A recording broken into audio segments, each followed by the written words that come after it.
So we are absolutely delighted to have everyone here to join us as we celebrate this amazing experience that we had this summer.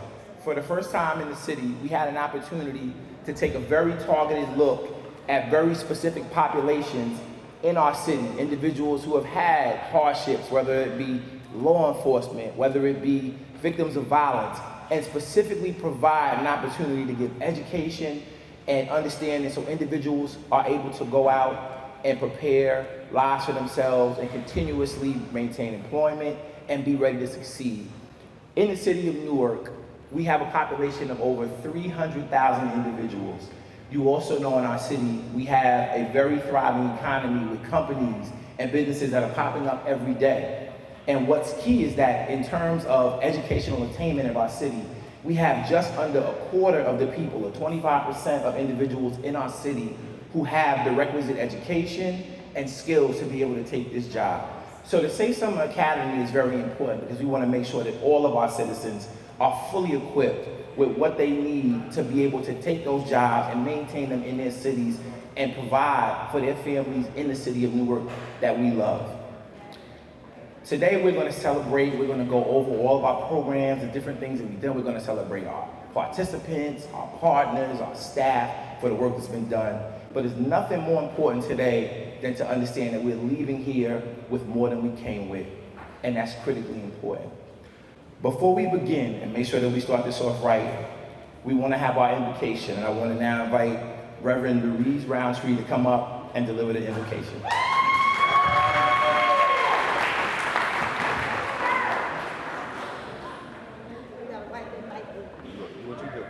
I got you. Good afternoon, everyone. Am I here with just two people? This is a great day for the Safe Summer Academy. Can I say good afternoon again? Good afternoon. Okay, watch this. Peace, family. Peace, family. All right. Now I don't feel like I'm in it by myself. This is a great day, and I am honored that I was asked to bring forth the prayer. Thank you for that introduction, Assistant Director Barry Ford.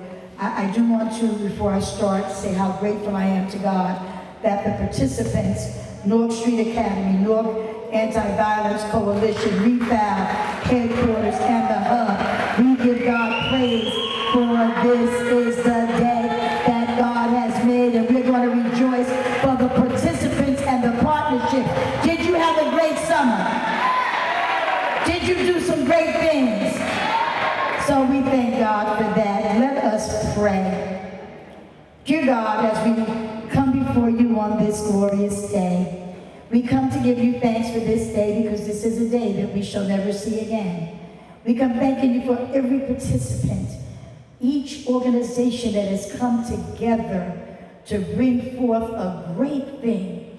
Today, as this graduation takes place, we come thanking you for each participant, because without the participation of the participants, there would be no graduation. Without Mayor Razbaraka with a vision, there'd be no vision. Without a man or woman that is called Sharif and Sister Dawn Haynes and a Natasha Allen and a Sharifa Minotep, there would be no participants. Without an Al Tariq, no participants. So God, we thank you for all of the leaders of these organizations.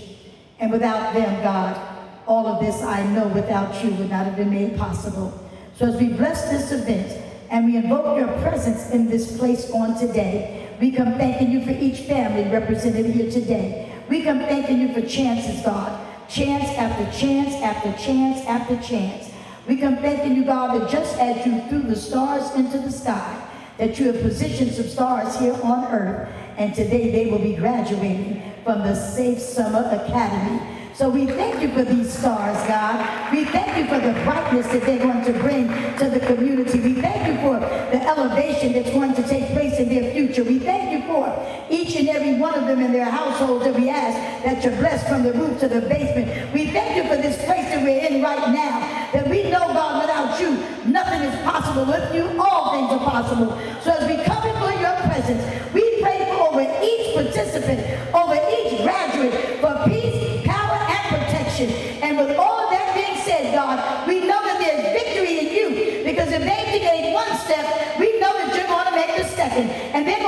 on stepping and stepping and stepping until the higher heights that they reach, God, is to the stars, which is one of them that you have made. So God, now we thank you. And as I close this prayer, and I thank you for a woman named Director Lakeisha Uri, who has stepped out on faith to do this assignment, sometimes without resources, sometimes without prayer, sometimes without people pushing, sometimes without folks having her back. But she stood the course and she kept the faith. And here we stand today to stand behind our mayor and Lakeisha Uri, Director Lakeisha Uri, to commend these graduates on this day that you have made possible to celebrate them. Now I pray, God, that you continue to be in all of them to strengthen them as you protect our city and cover it, that you go before all of them to guide them as we go through this week of peace, the first time ever week of peace in the city of Newark, that you will keep angels encamped over them as a shelter, as our ancestors watch over them, that you will continue to, as they go forward, God, guide their footsteps, every step that they take and every move that they make. We thank you, oh God, for this opportunity. And now, God, I pray that this prayer is heard and you have already answered.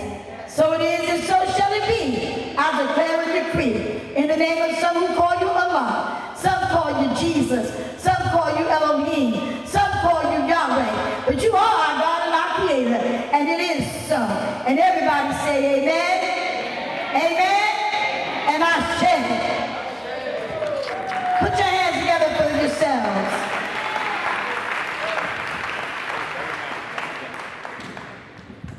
Ooh, how do I follow that? Oh, man. So our Office of Violence Prevention, as you all know, exists in our city to ensure that citizens, when they go through traumas or different things related to violence, have resources and things that they need to successfully bounce back from those things and be successful. The Summer Safe Academy is one of those things. With every mission, you need an individual who is directly charged to ensure that that happens. That individual has to care and has to love what they do and live it every day. And with that, I'd like to introduce Director Lakeisha Uri of the Office of Violence Prevention, who will talk to you about the program and what it means to not just us, but to the city at large.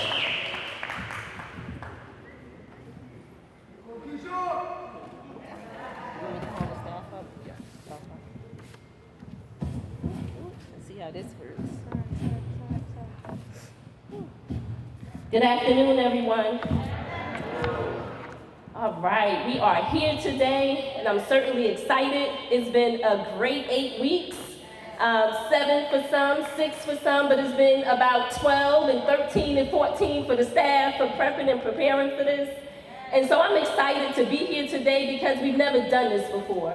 And so I'm excited because the people that we recruited, we went out and got, and people that called and wanted to be a part of this Safe Summer Academy. I thank you all for staying the course. I thank you all for coming before us and helping us to be able to make this a success. And so the Office of Violence Prevention and Trauma Recovery is only a year old. And as we started this Office of Violence Prevention and Trauma Recovery, the mayor, who had our vision in terms of helping people that's been victims of violence and crime, people that's experienced it directly or indirectly, the mayor thought it not robbery for us to be able to have our own department. And so while we had the George Floyd protest, there was a rallying cry around defunding the police. And so while we, as the city of Newark, decided that we were going to create this Office of Violence Prevention by reallocating 5% of the police department's budget to be able to do violence prevention work, because we know law enforcement can't do it by themselves, and that it takes a community effort. And so we are the community-based public safety wing of law enforcement. And so the Office of Violence Prevention and Trauma Recovery will be housed in the 4th Precinct over on 17th Avenue.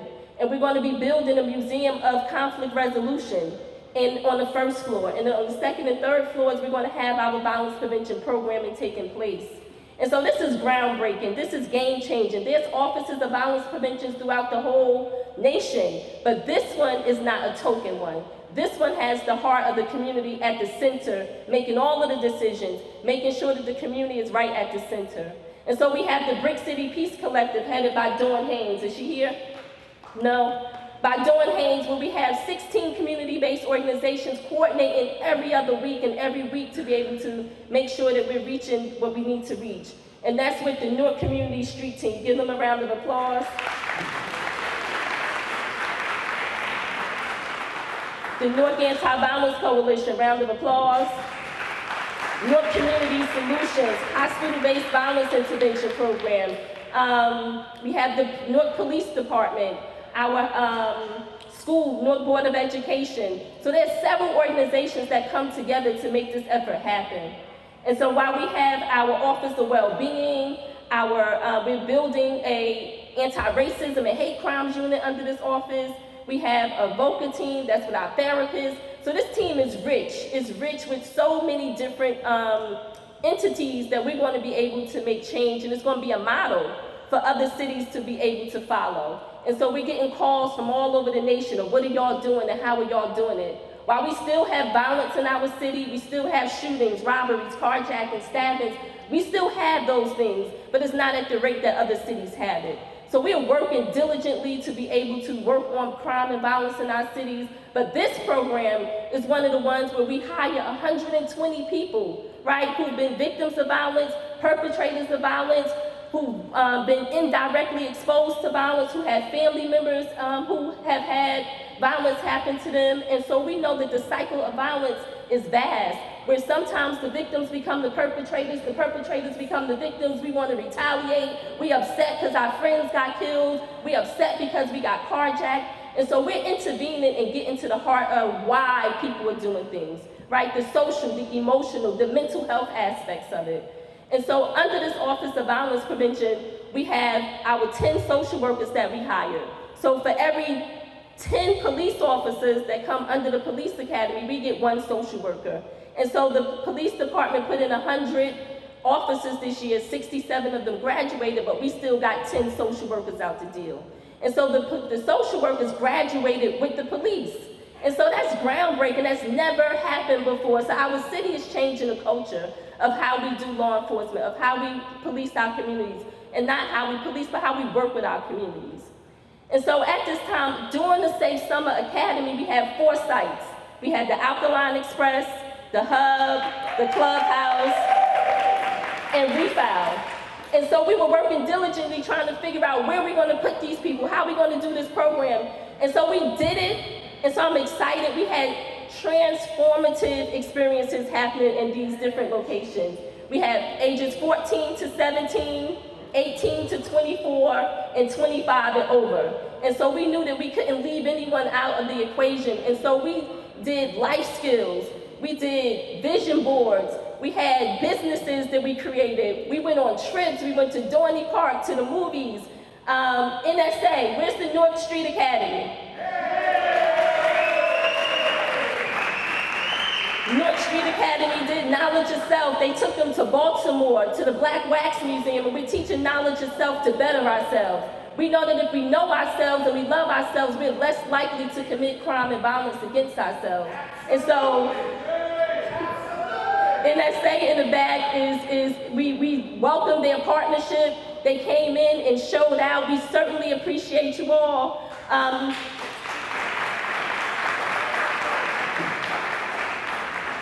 And so this was an effort we did. We had the Sentinel program with NCST. We had Newark Anti-Violence Coalition came in and did healthy relationships. So this was an effort for everyone. The Hub had art therapy. And so we were bringing all the efforts together to try to make this program a success, and it was. And that's what we need, collaboration, partnership, and bringing all of these things together. So at this time, I want to bring my staff up, right? Because they're the ones that did this work, right?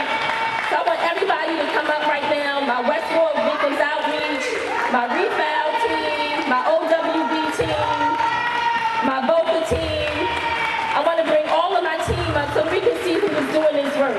Brick City Peace Collective, everybody that works under the Office of Violence Prevention and Trauma Recovery. I need everybody to come up right now because these are the ones who made it happen, day in and day out.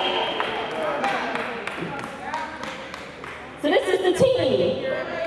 We love you. So I think I went from one office with Westward Victims Outreach with 5 people to the Shani Baraka Women's Resource Center. Where's Shani Baraka Center? Are y'all here at all? Shani Baraka Center. And it's spread out to all of these folks that we hired. Office of Wellbeing, Vocal Team, Westport Victims Outreach, like everyone. So this is who made these programs happen for us to hire 120 young people to transform their lives. We have our therapists here. And so I know a lot of people saw the article where it said they hired 10 social workers and it was all women. But you see that my team is not all women. I have James and Kabir and Ron. These are my male therapists and social workers. I do have male staff. So it's not all women. Our outreach workers make this thing happen. They go out and they're out there day and night, delivering food all day long. Food, clothes, we putting people in shelters, we relocating victims. We're at the scenes. Sharif, why you not up here? Come on, sir. We at the scenes, right? Sharif make this thing happen, however it goes. And so these are the people who have put their lives on the line, morning, noon, night. They were frustrated, aggravated, but they were committed. And we're committed and dedicated to this work, and that's what we need. This is what helps us to transform the community, people who are dedicated. This is what helps us to transform lives, doing one-on-one sessions, all of the things that happen during our summer program. And so we're going to show you all of those things. We have a presentation for you from each of the sites. And so I want to, at this time, give a round of applause to my team.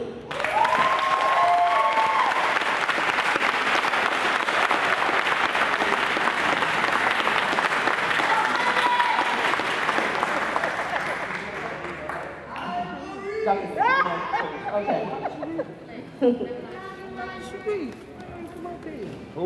Dr. Sharice Breeden is new to our team. She didn't come up. Dr. Wafia Celine, I'm sorry, she didn't come up. Barry is my assistant director.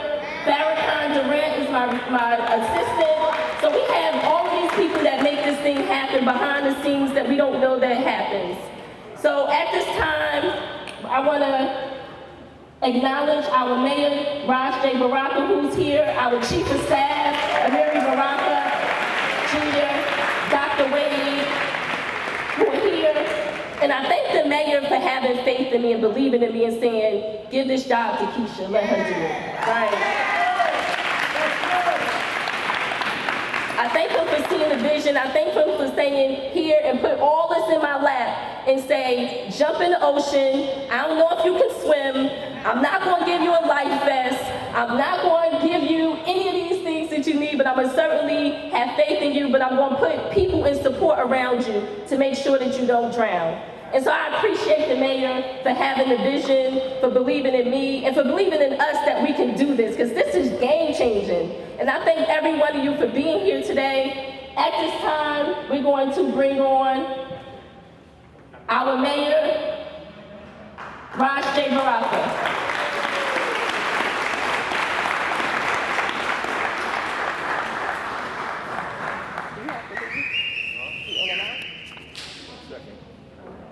Wow.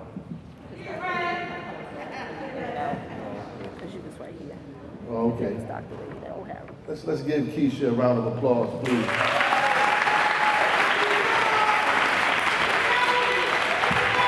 Yeah.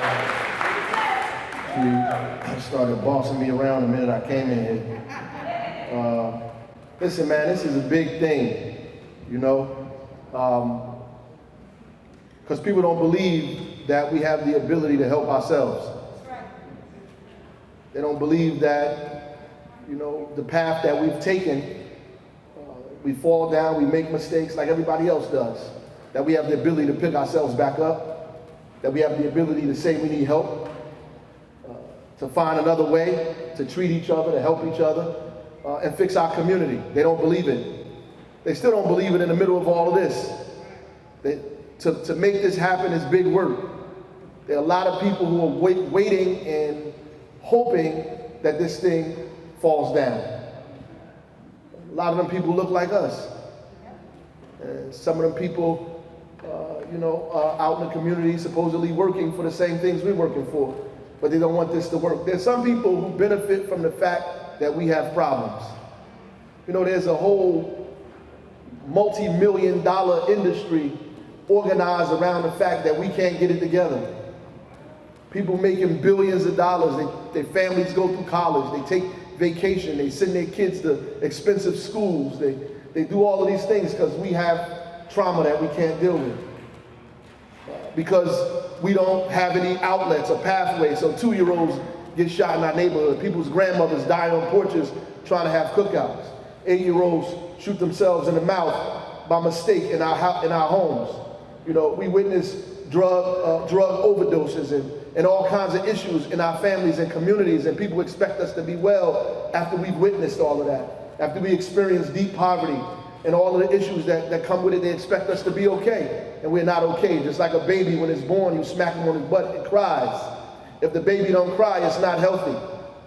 And so our cries turn into violence and other things against our community. And I'm in this kind of mood because I left a press conference talking about an 8-year-old girl who took her life in the home where a gun was in that house. And we sat there with all of the people. This is the first time, we had a press conference like this. First time we got to bring Lakeisha Uri up, Office of Violence Prevention and Trauma Recovery, to start talking about other alternatives and other pathways that we are part of this solution too. You know, a while ago when I was a deputy mayor, I had an opportunity to go to California and witness the first peace treaty, and they had a shirt that said, "Nobody can stop this war but us." Had an opportunity to walk in those communities and see those guys genuinely committed to changing their lives, changing their communities, opening up stores, creating businesses, helping their children, getting therapy for themselves. And they had a shirt that said, "Nobody can stop this war but us."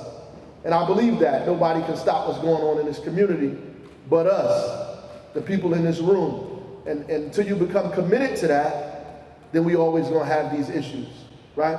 And until you become committed to solutions and not problems, because there's some people who get rich off our problems, who get famous off our problems, who got a whole internet following based on our problems, who do Facebook Lives based on our problems, who have gatherings based on our problems, who got 5,000 likes based on our problems, who just waiting to get more and more attention based on our problems, but they ain't got one damn solution, and they ain't trying to have a solution. They're not committed to it. They're not here in this room with you. They're not in these summer programs. They don't have the guts or the courage to come talk to you. They're not like Lakeisha Uri. They're not part of this program. And I watch people attack her, and I see her every single day trying to create solutions to these problems that other people dare to do.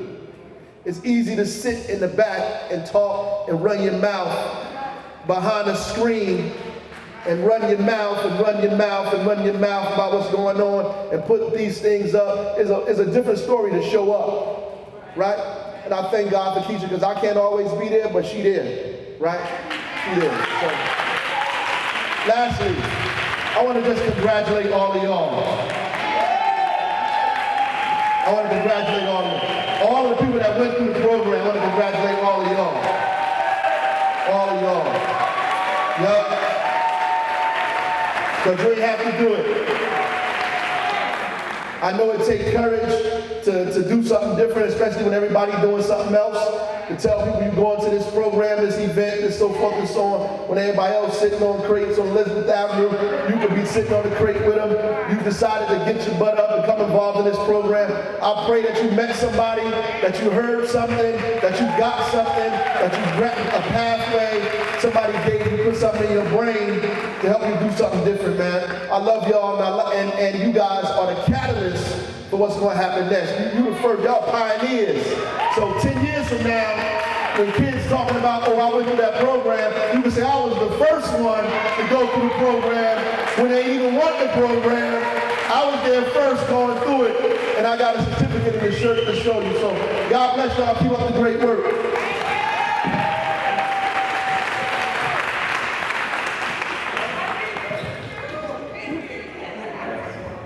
Thank you, Mayor, for those amazing words. And yes, indeed, this is groundbreaking, and you should all be extremely proud of the fact that you are part of it. The Office of Violence Prevention and Trauma Recovery's efforts are very critical to the health and wellness of our community. And with that, I'd like to bring up Dr. Wade from the Health Department to talk about how OVP plays into our overall community health.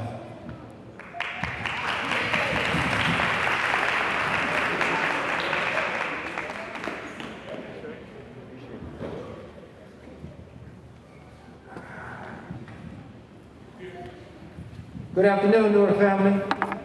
How are you? I want to, like the mayor, just want to take a moment first just to congratulate all of the participants in the program. It is a milestone. You should be extremely proud of yourselves because we are extremely proud of you. So again, I just want to thank you for the effort and the commitment. As the mayor was talking about, and Keisha is living and leading about violence in our community in Newark, I want to take a slight turn and talk about another kind of violence that's attacking and destroying our Newark community, and it's called COVID-19.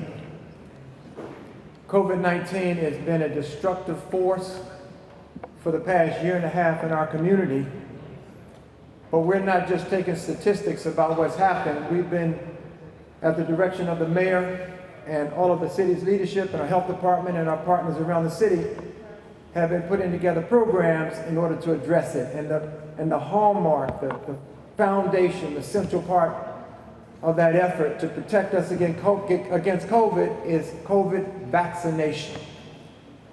And I know that's been an issue in our community, and it's been a lot of resistance. And I think that much of it, in addition to the fact that we have genuine concerns, we have historic reasons to be hesitant about taking vaccines or listening to medical or even political leadership, we have undisputable scientific evidence now that puts us in a different place where you and I, can take control of the health of our Newark community. So I want to share some information with you and let you know that there will be an opportunity to be vaccinated for those who haven't and want to be. And I've got some encouraging things to offer you. Where to put them? Oh. Have some encouraging things to offer you for those who are willing to be vaccinated. So first, just let me tell you a little bit about coronavirus. And I'm not going to take much of your time, but I think it's important that you have the facts. Because a lot of things that are said on the internet and in the community are not necessarily true. First of all, coronavirus is just a virus. It's a virus. Viruses are very common. We all have had viral infections. And this particular one is more dangerous, more easily spread, and more deadly than almost any other virus that we've had on our planet. And it's impacting our entire planet. How so? Across the world, almost 220 million people have gotten infected with COVID. And over 4.5 million people around the world have died from COVID-19. In the US, almost 40 million people have been infected. And over 265,000 Americans have died of COVID. In New Jersey, almost 1 million people have become infected with COVID. And 24,000 have died. What about Newark? In Newark, almost 40,000 people have become infected. There are only 313,000 of us in Newark. Almost 40,000 have been infected with COVID, and 1,030 have died. So it's a real disease. It's a real entity that we can protect ourselves from. Now, there's a focus now on vaccinating our young people, 12 to 17, and then from 18 to 30, because that's the largest group of unvaccinated persons in our country and in Newark right now. But many people think, well, not many children actually get COVID, and if they get it, they do fine. Well, in our country, 4.8 million children have been infected with COVID. 4.8 million. And in New Jersey, 117,000 children have been infected with COVID. And those who are most likely to become infected and most likely to be hospitalized and die are black and brown children. That's our reality, family. That's our reality. 12% of the infections in our state are people under 18, children. So what are we going to do about it? We now have vaccines to protect us against COVID. So first there's a lot of concern about vaccines. Well, I don't know if I trust that vaccine. And you know, how they do it so fast and they left something out. What steps are they skipping? Let me just first tell you, all of us have been vaccinated. All of us in this room have received vaccines. To grow up in the United States, to grow up in New Jersey, to grow up in Newark, and to go to school, even if you didn't stay in school, you had to be vaccinated. And multiple booster shots. You know, your childhood vaccine, 4 of them, you had to take 5 shots. 2 months, 4 months, 6 months, 18 months, and 4 years of age. 2 of them, mumps and measles, German measles, you had to take twice. At 1 year and 4 years of age. So we're used to taking vaccines. And they've kept us safe because diseases they protected us against, you're not even aware of. Diphtheria, whooping cough, tetanus. We've wiped them out with vaccines. Well, now we have vaccines against coronavirus. Moderna, Pfizer, and J&J. They all 3 work amazingly well. None of them are perfect, and no vaccine ever made in the history of the world has been perfect. But these 3 vaccines work better than any vaccines that have ever been created, and they are available to us. They will protect us from being hospitalized and dying of COVID. Black and brown people around the world, in our nation, in our state, and in our city, have the highest percentage of hospitalizations and deaths from COVID. And at this point, it is, and I will use the phrase, it has become a pandemic of the unvaccinated. Because today, in the US, 97% of people who are hospitalized are unvaccinated. 99% of people who die across our country from COVID are unvaccinated. In Newark, 93% of the people who get COVID are unvaccinated. Our opportunity to protect ourselves and our families and each other, our best opportunity against the illness. You know, we haven't had 1,000 deaths from gun violence in the past 3 to 4 years. But we've had 1,030 deaths from COVID in just 18 months. That ball is in our court. It's up to us to take advantage of it. Let me just quickly tell you to put to rest some of the rumors that you've heard. Well, how did they do it so fast? They had to skip some steps. It can't be real. Well, we were able to do it fast for 4 reasons. Firstly, more money has been spent on these vaccines than ever before. Billions of dollars poured in from all around the world at one time. Why? Because people all over the world have been dying from this disease. Secondly, all of the scientists and medical doctors and researchers around the world have all been looking at the same thing at one time. That's never happened before. Thirdly, the technology that we're using now, though new to you, is not new to us doctors and researchers and scientists. We've been looking at this development for 20 to 30 years and being able to bring it all together with money, all of the intelligence, and focusing at one time, using new technology, we're able to come up with a vaccine quicker than ever before. No steps were skipped. And do know this, black and brown doctors and researchers have been a part of this development. Unbeknownst to most of us, we've been at the table. Not enough of us, but enough of us to make sure that what's being presented is indeed true, is accurate, and is effective. The ball is in our court, your court and my court, to take care of one another. Lastly, this disease has changed. Viruses always change. They mutate. They form variants. That just means that it changes shape and function and impact. So we have a new variant right now called the Delta variant that is so dramatically more infectious, meaning it can be spread easy, and at least as deadly.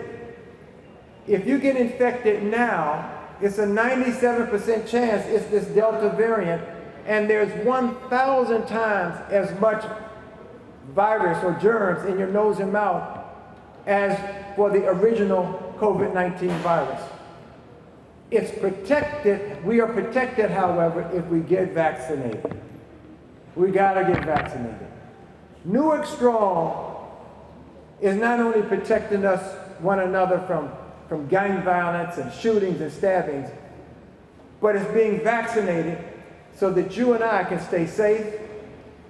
We protect our parents, we protect our grandparents, we protect our children. The ball is in your court and in my court. So we just want to make sure that you have the opportunity, and I want to implore you, please get vaccinated. There is no other greater protection against a disease that's killing too many of us. And the longer we wait to get vaccinated, the more unvaccinated people, the more chance the virus has to change again and possibly into a more deadly germ. Are you hearing me now? To help motivate you, if what I have shared hasn't done it, with support from the United Way, all of you who are in the program, how many are in the program? Just raise your hand for a minute. All of you in the program, and given the number in the program, all of you who are 30 and under, for just listening to me, we're going to give you a $25 gift card. Just for listening, okay? Just for listening. Now, we're going to have to make sure we have your name and your email address, because that's how you're going to get your gift card.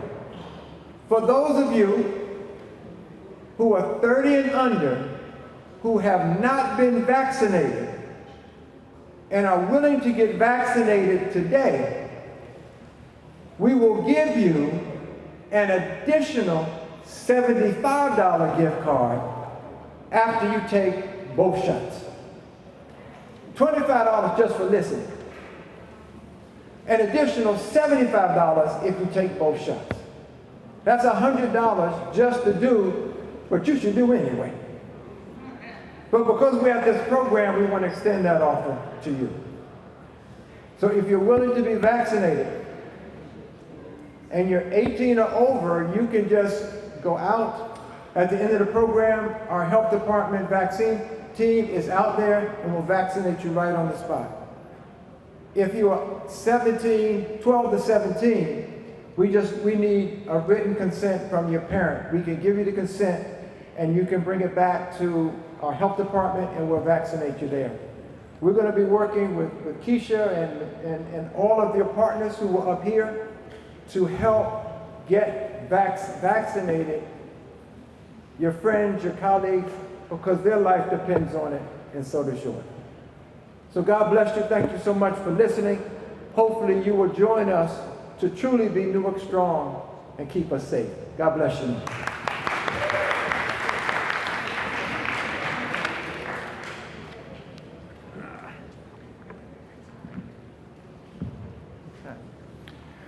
Now, something important that we want to go ahead and acknowledge is that while we were a full program, we had individual sites that worked really hard.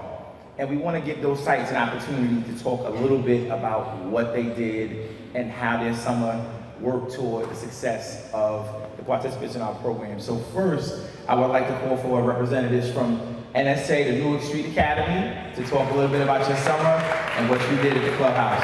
Come on up. Oh, the staff. Staff and participants? Yeah, bring them all up today. Yeah, bring up staff and participants, please come up.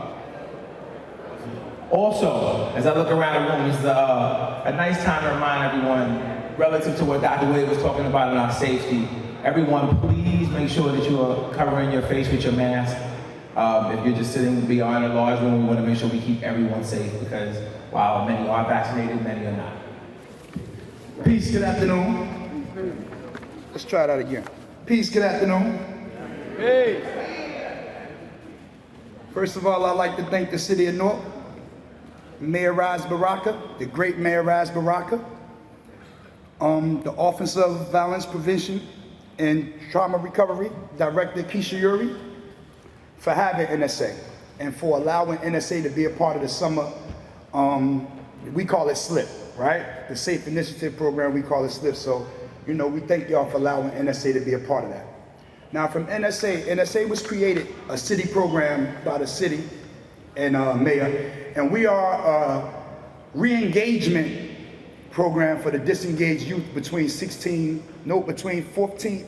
and 25, if I'm not mistaken. 16 to 25. 16 to 24, correction. So this summer was our first time being able to work with kids that wasn't disengaged, that was fully engaged and still in school. So what we did was take our NSA formula and presented it to the students that came through our program for the summer. And some of the things that we were able to teach them was through our core values, which is knowledge of self, self-directed leadership, and innovation entrepreneurship.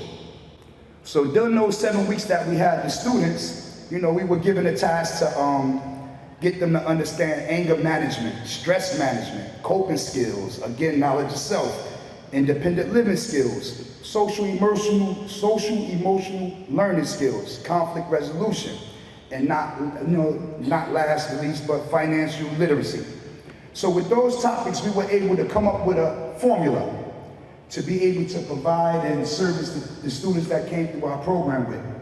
And in the first week, when they came to us, we introduced what NSA was all about, our mission, what we're about, what we expect from them, right? So dealing with that, we went through our little spills, our backgrounds, the staff, and letting them know that, you know, misfits leads misfits. We understand what's going on, right? So they got a little better understanding of what we was about, and they opened right up with a lot of group activities and ice-breaking activities. You know, they touched our hearts and we touched their hearts. So going into the second week, we were able to, you know, introduce to them knowledge of self, touching on self-awareness, you know, things like that, as well as taking them to trips to the Black Wax Museum down Baltimore and teaching them about a lot of different things as far as Black and brown history and civics. And that impacted their life. They came back different, right? We gave them a trivia, how you say that, help me out.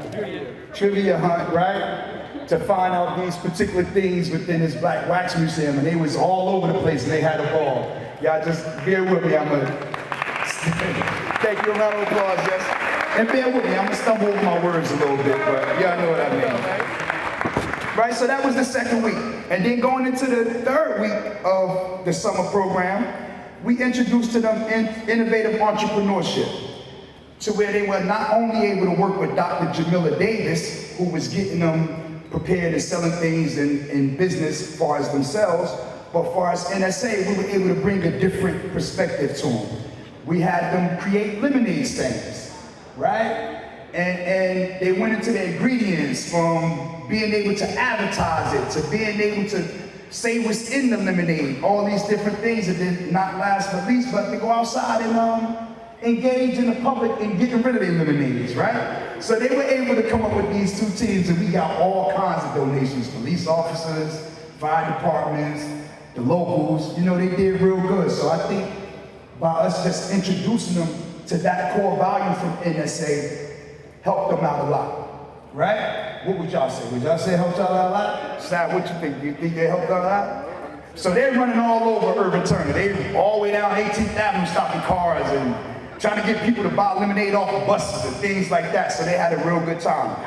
And as I sit back and look at it, I'm saying, wow, this NSA program really impacting these students' lives.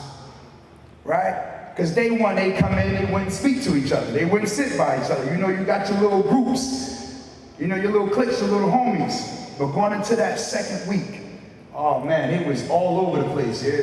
Peace, family, you know, demanding the respect. And that's what we asked for them. So doing with that second week, not only the lemonade stands and with Dr. Jamila Davis in the business, but they created a monopoly board. Right? They created their own monopoly board, giving them a vision of what community can be like. The great mayor came up here and said, we got people that's buying up property inside our communities. The locals, he wanted the city people to buy up these properties, right? And change the community around. Well, we want that same thought, that same idea to them, and had the students create their own monopoly boards. And they came up from a construction community, a sports community, a medical community, an income community, and all these particular monopoly boards was created in groups, and we display them at the NSA house. So that was big for them as well, just to see them to come together as a group and be able to create that particular vision. And then going into the 4th week of the summer program, we were able to give them self-directed leadership. Stand on your purpose, stand on your reason. You came in one way, you grew into another way. That other way that you grew into, we want you to hold on to that.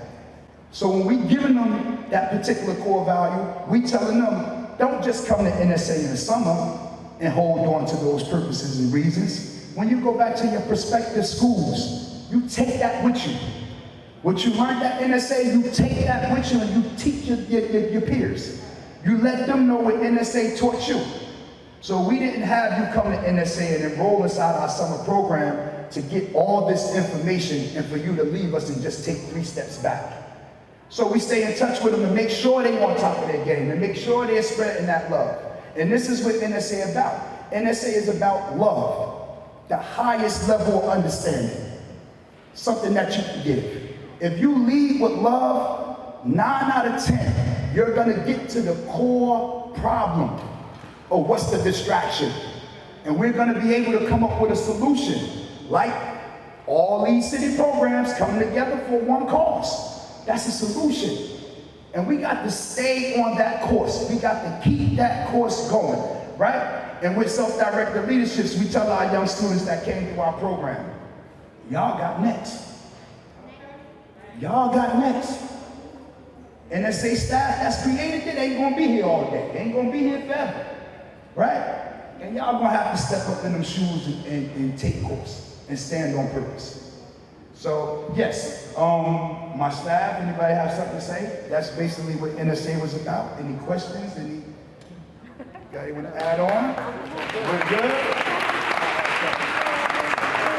Not last but least, I also want to thank the social workers that was placed with us. Aaliyah and Anaya. Thank y'all so much. We couldn't thank y'all enough. Y'all helped us out a lot. And to all the programs that's in the room gathered, let's keep it moving. We still got work to do. And Taya Tucker, I'm sorry. Peace. I want to bring the students up and let them get a word. Just bear with us. Come on. Bear with us. Thank you. Bear with us. Come on, lady. Come on. Say your name, yes. All right. Hey, my name is Anaya. I was a part of the NSA this summer. Before I got there, I thought I knew everything I needed to know to go on with life, thinking you know everything, you don't need help. Just don't want to listen to nobody. But once I got there, I realized that there was a lot of stuff I actually didn't know. And they taught me a lot of stuff that I can put in my life and I can use to get further than what I thought I could before. And I thank all of them for that. You could tell everything that they were saying and telling us was real genuine. And these not just people that you keep around for the moment, but you want to be around them for the rest of your life.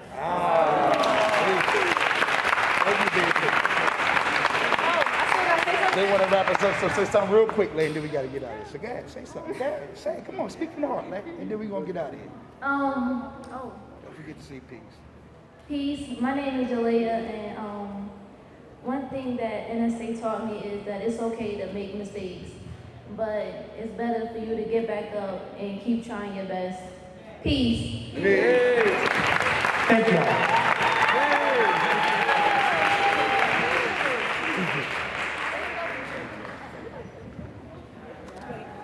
Thank you, and as I said, we appreciate that. Next, I'd like to call up our friends from the Hub. Give it up for the Hub, y'all. Don't act all pride and shine now. Y'all wasn't doing that all summer. And I was at all them sites, so come on now, make some noise. You said what? You said it's already short? Yeah. I got you. Hey y'all, hey. We gotta do a little better than this. Most of y'all know me in here. My name is Denise Williamson. Can we go one more time? Hey y'all. Hey, my name is Denise Williamson. I'm one of the social workers that work at the Hub. That Hub life. So I don't know if everybody here knows, I definitely love working at the Hub. Right here behind us, most of our students are the 14 to 16 that we had this summer. A lot of them weren't able to make it today because they're in school. But we wouldn't have made it through the summer if it wasn't for Shonda, one of our other social workers. I thank the Office of Violence Prevention for letting us borrow, hold, and hopefully still shock us sometime in the near future. Yes, and then we do have one of our participants today. Shaka! And we have one of our participants with us here today, Jason.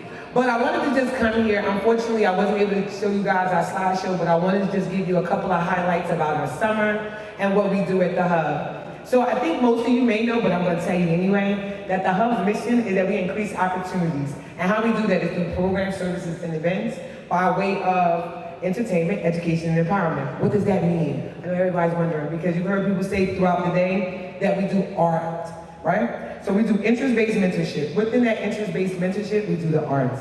We have a full recording studio inside of our building, full. We have 2 different programs that we work on. I think that's amazing. Can we get a round of applause for the Hub? Thank you. We have 2 studios there. On top of that, we do photography and videography. And what's best, what I think is best, because I like to talk a lot, I guess you guys already figured that out, but we have that Hub Life radio station where we do podcasting there live, and we teach our youth how to do those things. We actually understand what their interests are, and we meet them there. So if you're interested in music, we teach you how to record. Even if you don't want to know how to record, you want to be a producer, you want to do production, if you want to be a performer, whatever you like, we're interested in it, and we'll help you through that. If you feel like you're one of those people who want to do interviews, you like talking, you want to be on the radio, you want to be in front of the camera, we teach you how to do that as well. However, there are people who want to be behind the camera, take the pictures, do photography, videography. We do all of those things. But thanks to the summer that we had a total of 31 referrals from the Office of Violence Prevention. We completed 26 youth. That's a great number. And out of those 26 youth, 24 have had no other interactions with the police department, any other services, any other entities throughout the 7 weeks that they spent with us at the Hub. We are excited about those numbers. So we really want to say thank you for that. Throughout our summer, we do have a video. It is posted on our webpage at hublife.org. It shows you some of the workshops we did with the youth was peer mediation, conflict resolution, as well as our services and our arts. What we did was we taught the youth how to be able to be interventionalists, and we also taught them how to do outreach. So we did outreach and interventions inside of the community that we work in, inside the area of the Hub and Central Ward. And then we put out a Live for Something barbecue, was to show off everything that we had learned throughout the summer. So we had some youth that actually ran our My Thoughts Out Loud, which is our open topic youth discussion. We had some of our youth actually perform. Also, our youth did all the videography and photography for that event. I think that's great. So I want you to take some time out, since you could not see our presentation, please take some time out and go to thathublife.org so that you can see everything that we did this summer, because we went to the beach. Some of our kids never went.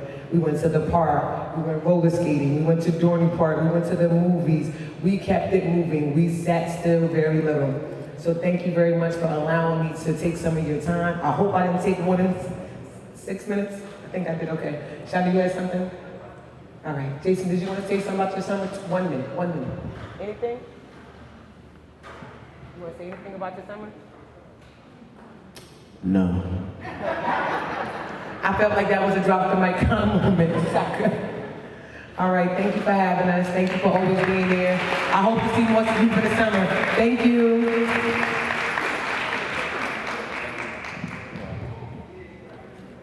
You on me?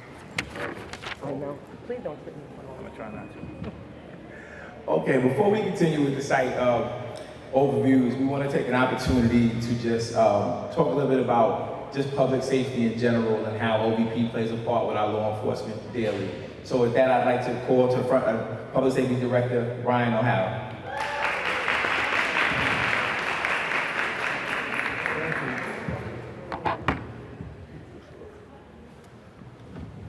Thank you, Barry. Good afternoon, everyone.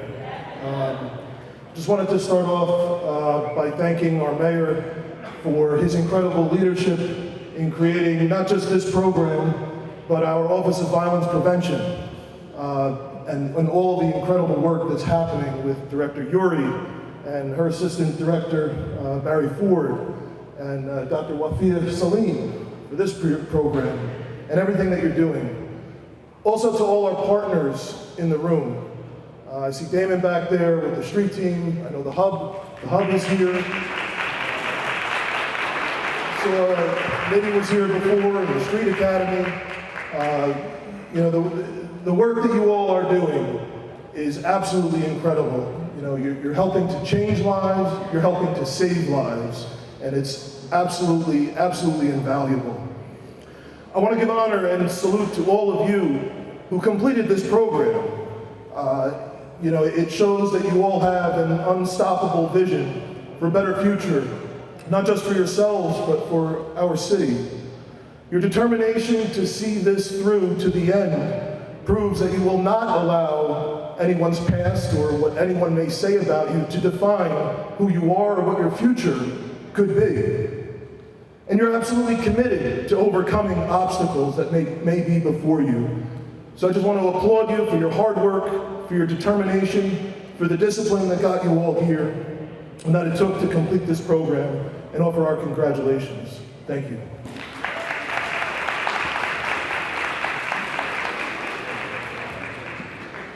Thank you, Director O'Hara. Now, back to our sites. Can we please have our REFAL and CST individuals come forth and talk a little bit about the program? Staff and participants, come on up. I actually want to take a moment real quick before we start just to give a real special shout out to our Office of Wellbeing ladies. This summer, as we were planning things, our Office of Wellbeing team, they played a very, very vital part where they essentially almost served as site directors themselves from the office. And that's something that we really want to acknowledge with them because that's an extraordinary effort on their part. So we want to congratulate them and thank you for that. Good afternoon, everyone. My name is Lakeisha Uri. I'm a social worker for the retail site. Thank you. And I just want to give a shout out to my other social workers, Camilla and Tammy, who held it down with me at the retail. We had the pleasure of working with the 18 to 24-year-old population, and we had a great time this summer, but I would like you guys to hear from some of our participants. So, Mr. Deshaun Brown. How y'all doing? First of all, I want to tell my mom, Miss Keisha, to just come up here real quick. I just want to talk to her. I call her, that's like a compliment to me. Last month, I was shot last month in my knee and my thigh. You feel me? The first person I saw at the hospital was her. For me, that's like that brought light to me for me, that I knew that she cared about me and everything. So now I work in the program. I learned a lot in the program. Even by me being shot, it still brought me attention to get a business, you feel me? And I ain't even thinking about ever getting a business in my life. And I still come to my ability to even try to get an LLC, and start me a sneaker business and a hookah business. That's something I'm doing right now. I also want to give a shout out to all the social workers, because they was also here for me too. Mr. Miller, Tammy, Maria, Keisha, Naya, everybody. I know they was all here for me, even during my downfalls, because I was in a lot of downfalls, and coming to this program, it taught me a lot, it taught me, even being in the streets, I was never a person that really do all this, this program really kept me out the streets.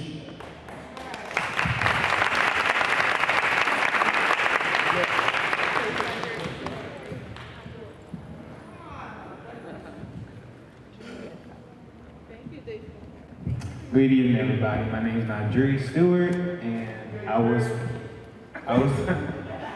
was honored to be a part of this program this summer.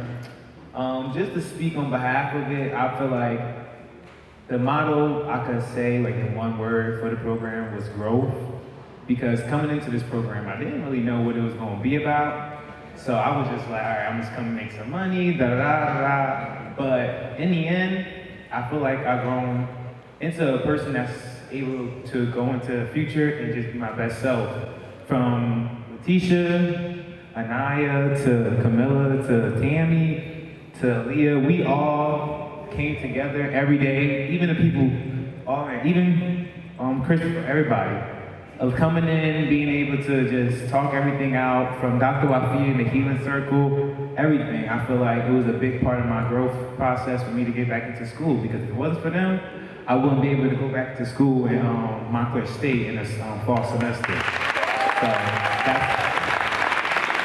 that's something I'm really appreciative for, and just all around understanding our healing process and understanding the trauma that we went through, and just being able to use that to empower ourselves to become better. So I appreciate everybody, even from our mentors, from the speakers that came in every day. It's a powerful thing we have here.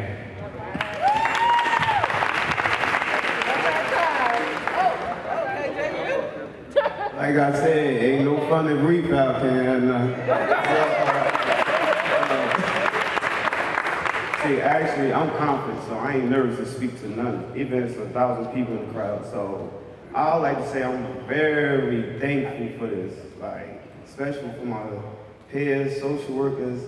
They thought something was wrong with us at first. So, I mean, they took the time up, like, nah, this is how we gonna deal with them. So when they deal with us, we took it to like, nah, they actually love us and they want us to do better. So they gave us a lot of opportunities, businesses, entrepreneurship, knowledge of self. You always gotta have the knowledge. Knowledge of self. Hey, L, I see you back there, you heard? Hey, I see you. Know what I'm saying? Peace, know what I'm saying? Love everybody. I'm like, and like my words, like for all of us, we about to win. Like we here, north. Like, you know what I'm saying? We here with it, like, we ain't giving up. We taking it up top, and whoever feels some way, they can keep hitting. We on this, all right? Thank you. One last thing, I just want to thank the owner and the staff of the Refile headquarters that we were using this summer. So if you can just stand up and we give you a round of applause, and thank you for your hospitality, keeping the facilities clean, keeping water stock, all that stuff like that. Thank you.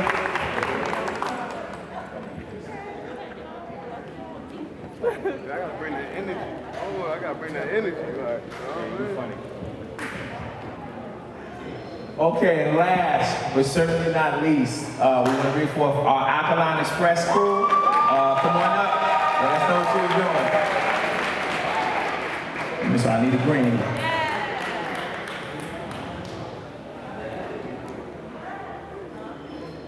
Tony, she said after. She said after. You're going to do your speech after. After they're going to do some presenters. Okay? All right. Good afternoon, everyone. Good afternoon. Good afternoon, Kiki. Yes. You guys need to be up here. So good afternoon, everyone. My name is Arnita Green. I am I just saw the program there. Wow. I mean, I've seen these guys come in, not wanting to be there, you know. I'm just amazed. I'm sorry. I'm just amazed, and I'm super duper proud of all of you, each and every one of you. I just love to see the growth that took place with you guys, where you came from, where you're going, how you're going. It's just a beautiful thing. It's just a beautiful thing. It's just a beautiful thing. I'm gonna let one of our I'm gonna let Ivy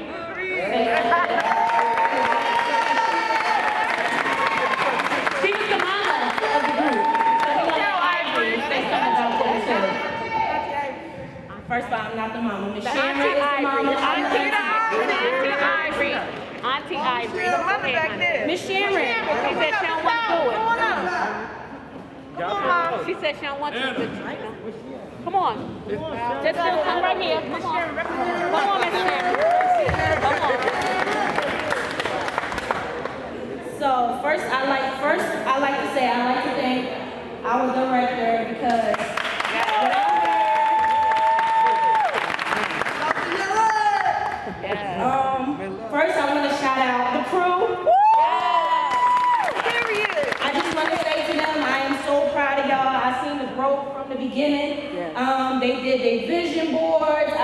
some of them start speaking on their own, presenting all their.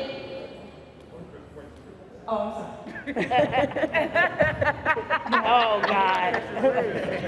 So, first of all, I just like to say that I'm proud of everybody. Each and everybody up here has shown a sign of growth. Everybody, from the beginning to the end, we had our, pros and cons with some. Where's my son? Hi, baby. And your other one, he's in there still working. Carlos. These my kids. They was giving to me. Miss Sharon got her set of kids, and I got my set of kids. But they did vision boards. They spoke about their past. I'm especially proud of Takia. I'm also proud of Melanie. I'm also proud of, hey, Jacob!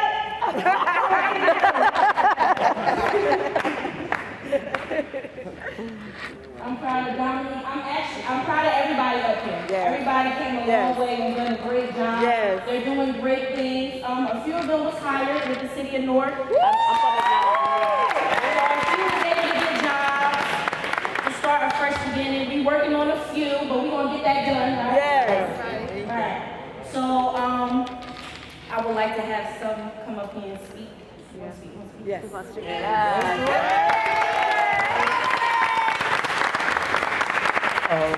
I want to say this program is amazing. I wouldn't even discovered this program if it wasn't for, she's not here right now, but Portia Fleming. She works for the city of Newark. It was on her Instagram story, and I came down here and applied and got it and didn't know what to expect. But I thank God I did, because I met some amazing people, not only my cohorts in this program, but amazing speakers, Mr. Tony Brown. Miss Marcel, Mr. Sean Bay, Ms. Jamila, and then more importantly, not only Miss Sharon and Miss Ivory and Miss Powell, but I want to also thank Ms. Director Uri for me personally. I came in the program, I wasn't necessarily focused on entrepreneurship, but she let me flourish and spread my wings and allowed me to create my own program to follow the VOCA team and also shadow Jessica Rodriguez, which is one of our social workers at the Shani Baraka Center. So I want to thank her for that. I've networked with so many people, and my future is truly bright thanks to them. So thank you for letting me flourish in this program. Keep going. But yeah, I want to thank Dr. Uri, all the staff, and my cohorts for making this summer amazing, unforgettable, and also my stepping stone to the next phase in my life.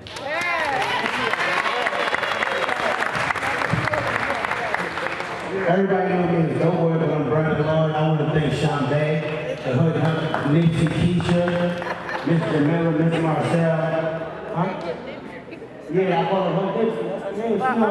She on there Miss Ivory, all of y'all. I love all the people that was here with me, because we lost a lot of homies, and it just helped me be a better father and gave me a second chance, a life again. I thank all y'all.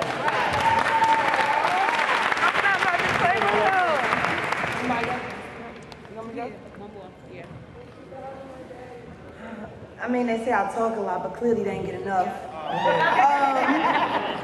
Oh man, I feel like individually, the stories behind us is amazing and awesome, but collectively, this group, the growth, oh my gosh, the growth, like I love all of them. I mean, it's like I really can't say too much, but you guys will see it from the vision boards to where we're going. And our vision boards was missing earlier, but I told them we don't need them because our visions already came to life. What are y'all talking about? Like, so y'all can see us. Just check us out, from our magazines to our nonprofits, to our businesses, to our cooks, our t-shirts, the facilitators, Chef Brad, the cook, I mean, Mr. Tony, every day 9 to 12, the love, the laughs, everything. Our social workers, our aunt, our mother. I get to talking from my mother, but she don't want to talk today. But besides all that, Miss Keisha, I love her. She's the sweetest thing I've ever met, and I'm grateful to have had this experience and to meet all these wonderful people. I hope to see this program in the future, and I hope that we can all be a part of it in some kind of way, shape, or form. But I love North. That's it. Good afternoon. My name is Sundiana Shakur. My brother right here. I'm blessed to be a part of this program. I want to thank Director Uri for putting me in this program. And Nipsey Hussle said that the highest form of human interaction is empathy. And I'm blessed to be around a group of genuine, empathetic people. And it just inspired and pushed me to do everything that I want to do. And also, it gave all of us passion, and we all fed off our stories and gave each other energy and just pushed each other and held each other accountable. And I just loved it. I mean, I already have a big heart for North, but this just made it even bigger. And I don't got really much to say. I don't know. I just want to thank everybody in here. I want to thank everybody, man. Everybody I come out and express to it. At least people like AIK doing what they need to do. Sense and styles, you know, that's how I'm doing it.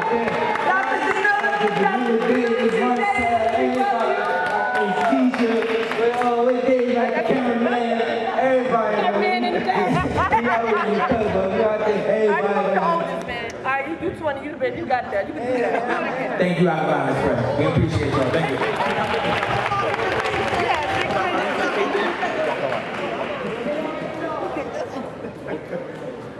Oh, man. Now y'all bringing the energy down, so that's good. Okay, so as the Alkaline Express group was just talking about, a lot of this summer was spent talking about entrepreneurship and business and being self-sufficient and being able to provide for yourselves. And we were fortunate enough to have Dr. Jamila Davis with us this summer and her team, and they were working with our participants about developing business. And I want to invite Dr. Davis forward now to give you a little overview of the work that was done and some presentations about what was going on. How y'all doing? So I want to invite my team up to the front. Everybody that's on my team that played a part in it. Samson, I know you want a camera, but that's all right. The camera can take care of itself. Dave, you can just come up with us in support of this, right? And I might get a little emotional, so bear with me. Bear with me on this one. So I'm coming from the dentist, right? So I just had like major, a fraction in my tooth. And literally, I'm telling the dentist, do whatever you gotta do to get me up out of here so I can make it to this graduation today, because that's how much you guys mean to me. For those that don't know my story, I was someone who ended up spending 9 years in federal prison. I was sentenced to serve 12.5 years in federal prison for bank fraud. And I was thrown away. People forgot about me, you know. The love that I needed really wasn't there for me, you know, but thank God for God, right? So I understand the power of love. I understand the power of credible messengers. I understand the power of resources, right? So people aren't slow or, you know, not smart. People lack resources. So I love the fact that Director Uri and Mayor Baraka had the audacity, because I call it an audacity, to invest in people who others don't really invest in, right? So this summer, just to watch you guys take the jewels that you were given to set up businesses, to start nonprofits, to do all kind of things, to tap into your gifts and talents, and to secure the bag. So let's give it up for y'all, because y'all did this work. And watching the transition before our eyes means so very much. So I just want to give my team just a quick minute to just say something to you all. Each of them invested a significant amount of time in everyone. So we'll start with Marcel. I knew you must have.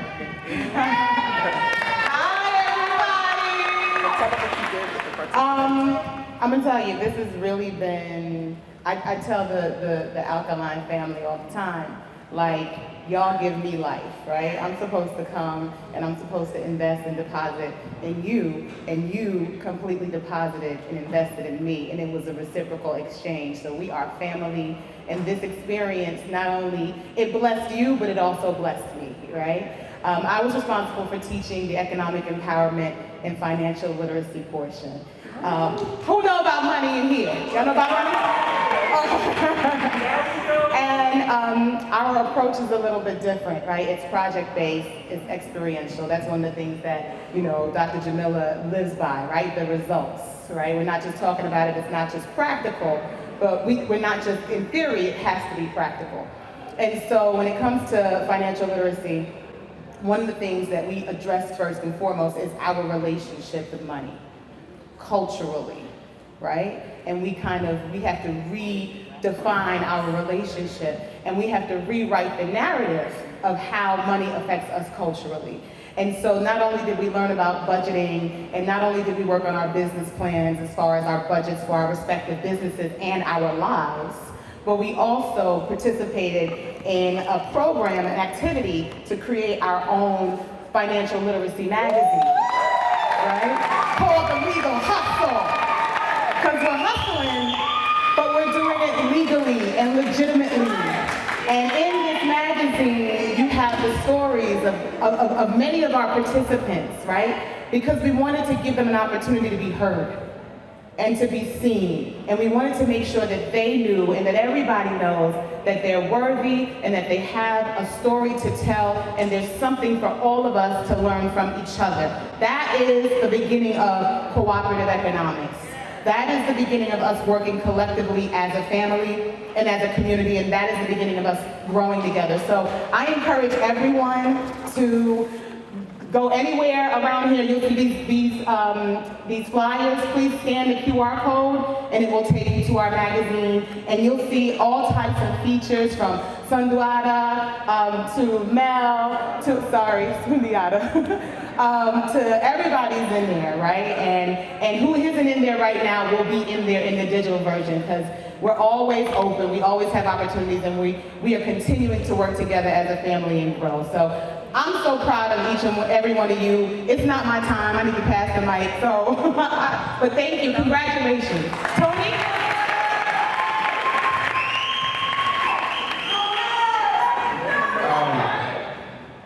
Good afternoon, good afternoon. My name is Tony Earl Jr. I'm the founder and executive director of MAID Transitional Services. MAID is a reentry agency. We work with at-risk and formerly incarcerated men and women. MAID is an acronym for Making a Difference Every Day. I'd first like to thank the mayor, Mr. Baraka, as well as Keisha for allowing this, for having the foresight and the fortitude to make this blessing possible. I'd also like to thank my colleague behind me, Dr. Davis, for thinking enough of me to pull in my services as a part of this program. I really just want to take this moment and be very brief, but to thank each and every one of the participants that I worked with over the past 8 weeks, to watch your growth from week 1 to where we are now, week 8, has been nothing short of amazing and a true blessing. I'm grateful for each and every one of y'all. I know we shared some real heartfelt laughs, some jokes, some good times, but most important, we learned and we grew. And I've grown from you all, and I hope that you all have grown from me. I look forward to continuing to stay engaged with each and every one of you, whether it be for support in your entrepreneurial endeavors or support in terms of your career integration and workforce and integration into the workforce. This has been really amazing, but I really want to just commend y'all on the level of commitment and dedication that it took to get through the full 8 weeks, because you invested in yourself. And that is extremely consistent with the characteristics of anybody who's successful. So please embrace this moment, enjoy this moment, because it's an important, significant step in your journey. Thank you.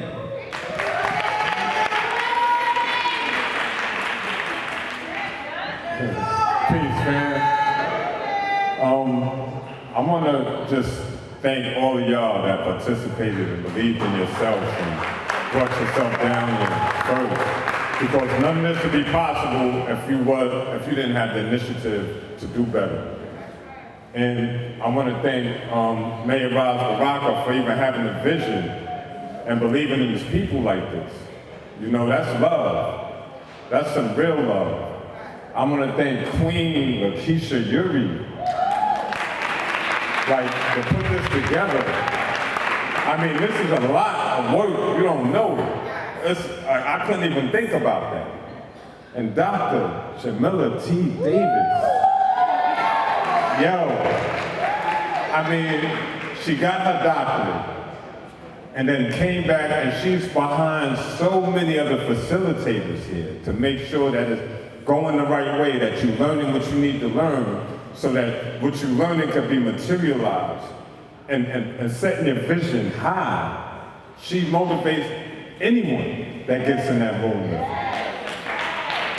And everyone else, my brother Dave, who I know I can count on all the time to make sure he captured the moment. Sister, without nutrition, you are out of here. You know, yes, you know,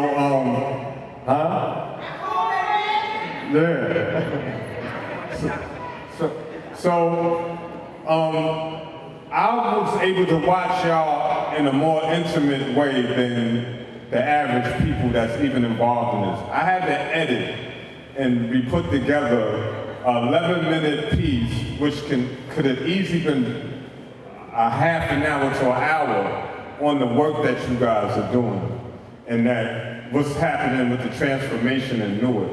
And this is revolutionary. There was sometimes I seen scenes that wanted to bring tears to my eyes. You know, to see how you had peppers involved with the community policing, the love that just exists, Dr. Rios, you know, showing you how to deal with trauma, you know, just coming together as a community. They say that, you know, that you should go where you celebrate it and not where you tolerate it.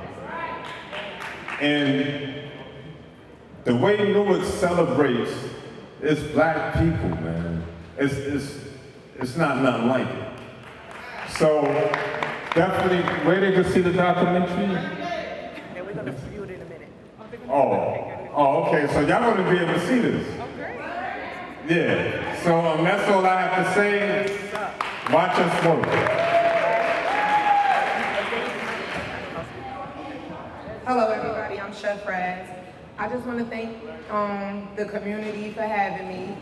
And I really want to give a special thanks to my sis, Dr. Jamila T. Davis, because she has put me in a position to give me a platform in my hometown, basically, which a lot of people probably know me. But this is my first time actually having a contract with the city. So it's really a big deal to me, you know.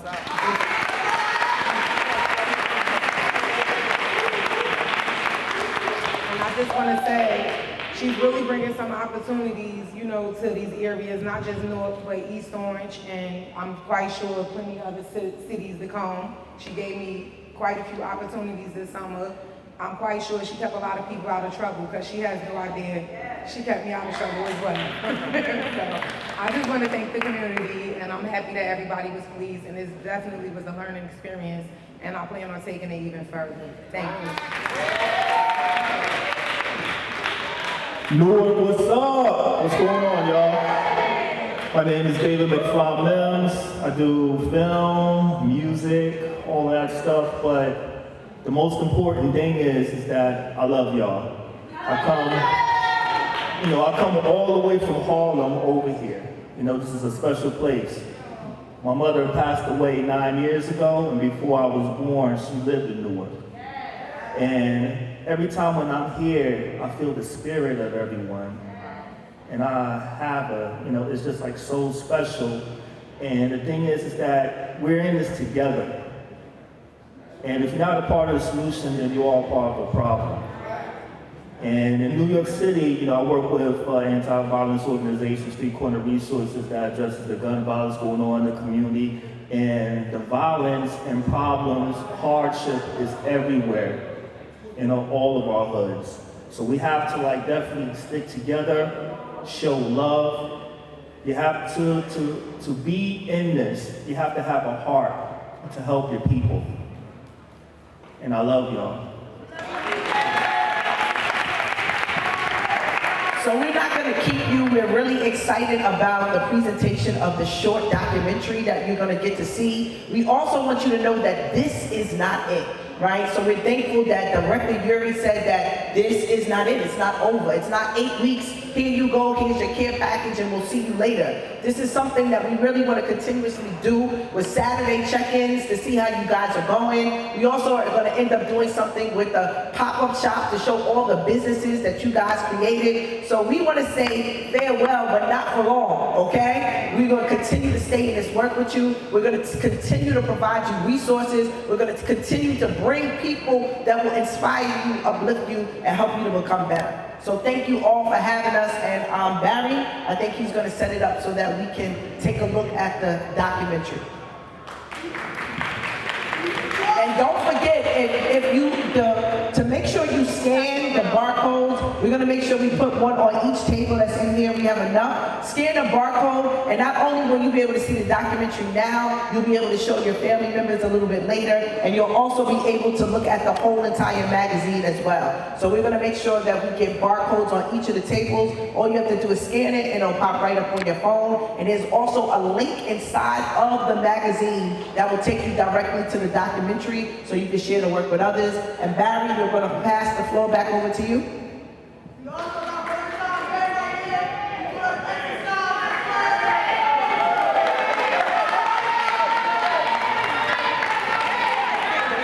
Okay, so we are actually, we're going to bring the lights down on the side wall back here. We are trying to show the movie Toasted. Are we ready?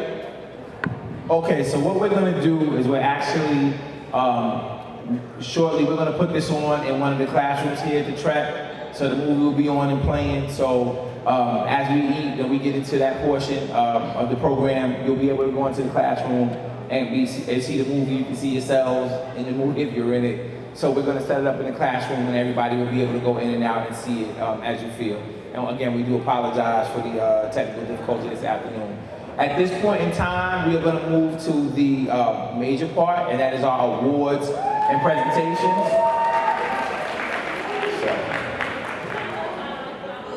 Followed by closing remarks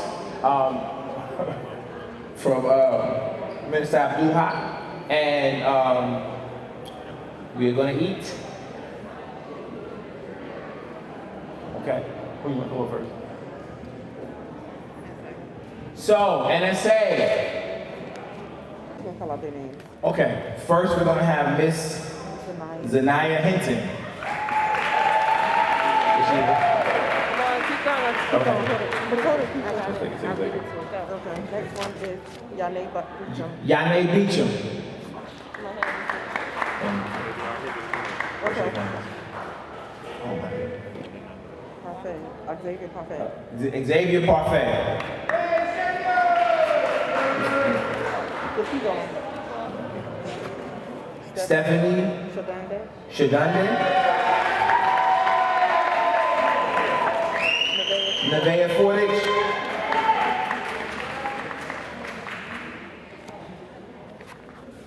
Lanice Ross.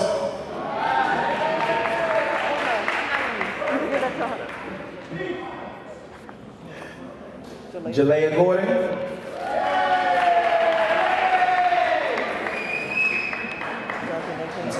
Tanjanea King.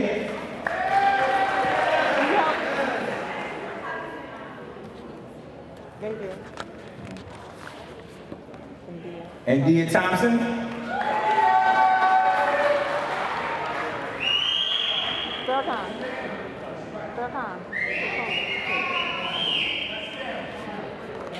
DeJuan Portis.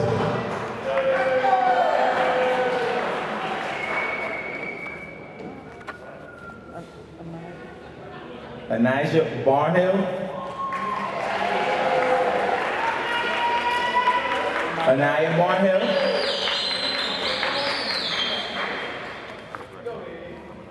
Asaya Pringle. Angel Adorno.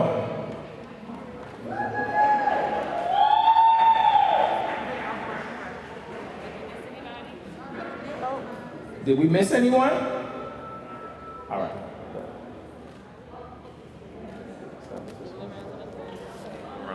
A round of applause. Round of applause for NSA. Is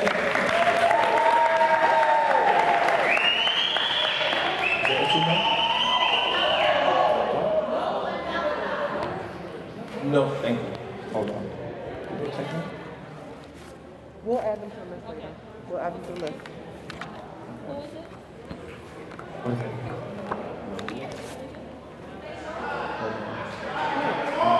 Come on up. No more Malachi.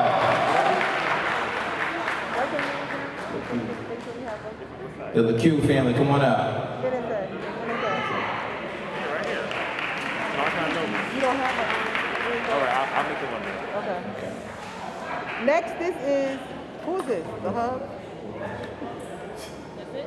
Yeah. That's it for the NSA. Thank you, NSA. Thank you, NSA.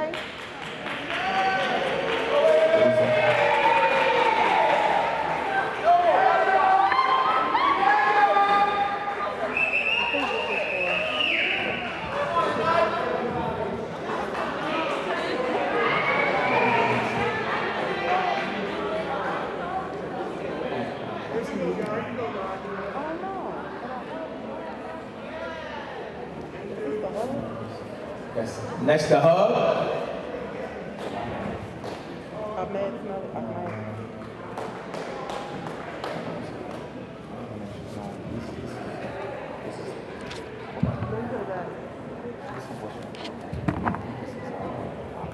Okay, put it back. Thank you.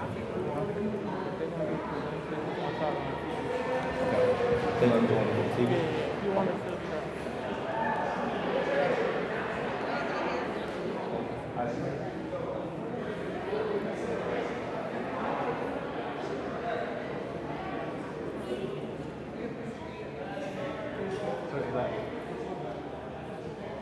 Okay, so the vast majority of our hub students actually went back to school. So they actually weren't able to be in attendance today. So Ms. Williamson took all of their things on their behalf. So give it up for the hub. Next, we're going to call our folks from the refab. First, Malachi Muhammad.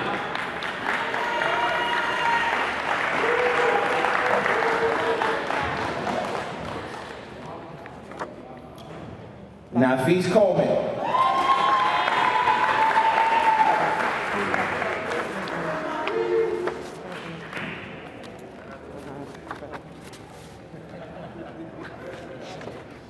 Justin Clark.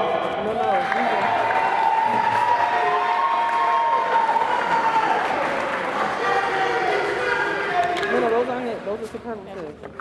Hold on a second. Ebony McCoy.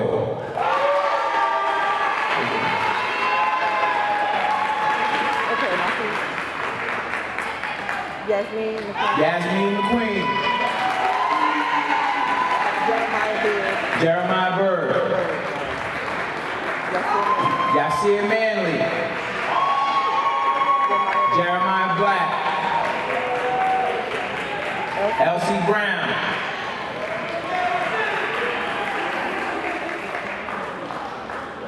Justin Clark.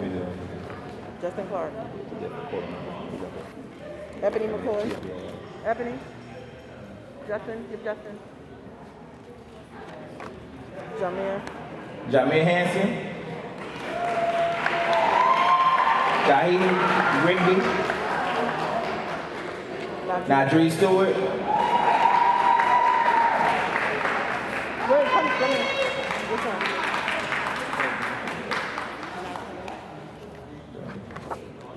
Jabri Freeman. Jermaine Rigby. Dashawn Brown.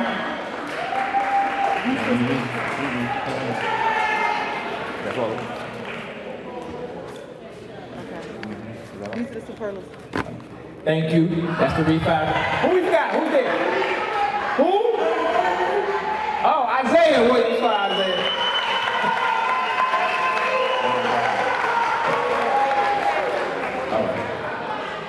We'll get it to you.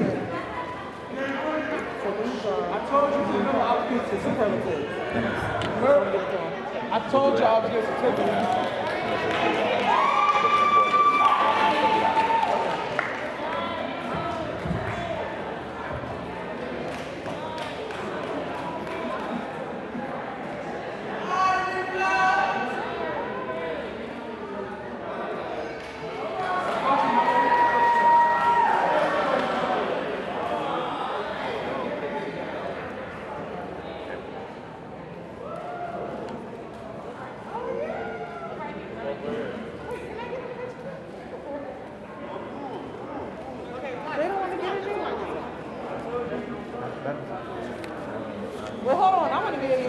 Yo, Mr. Kirby, come on. Let's go, Mr. Kirby. Come get it.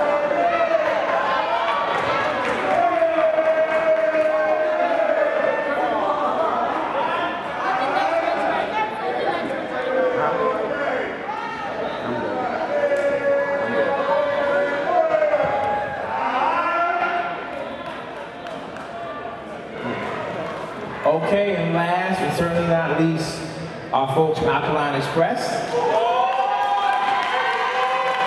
First, Ahmad Smelly. Oh. Altair Goldsman.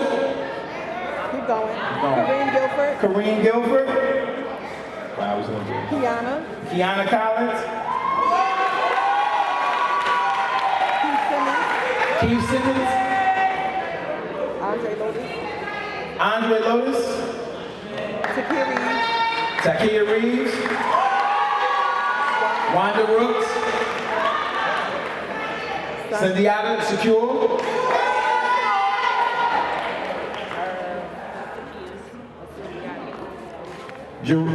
Jerea Bivens. Hakeem Roseberry.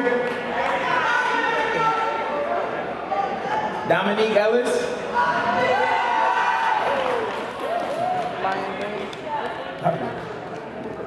Leon Lion Green. Raheem Moore. Jeffrey Fisher. Quincy Bates. Carlos Smith Jr. Which one? Which one is Jeffrey? Jeffrey too? Okay. Which one are you? Here you go, Carlos. Congratulations. Congratulations. Aljaquan Thompson.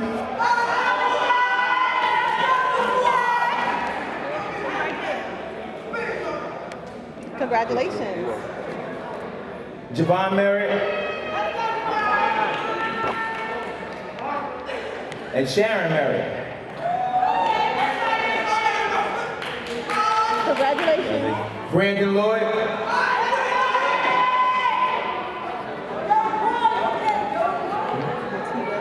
Motigua Caraway. Motigua. I'm sorry, y'all. Forgive me. I'm sorry. Sorry about that. Sorry, sir. Alquan Lampkin. Martita Williams Bakari.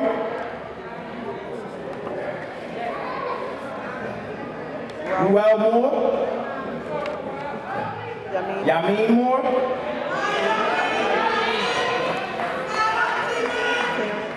Terrence Wiley Ewell. Congratulations. Melanie Walters.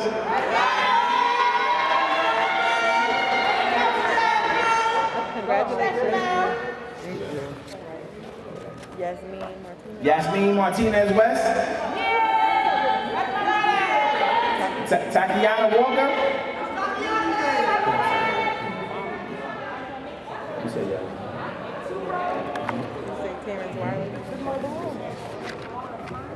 You're welcome. Catherine McCullough. You're welcome. Congratulations. That's it. Is there anyone we missed? Nope. All right, we got all of them.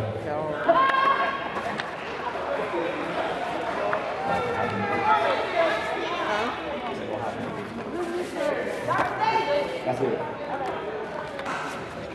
Go ahead, babe. You go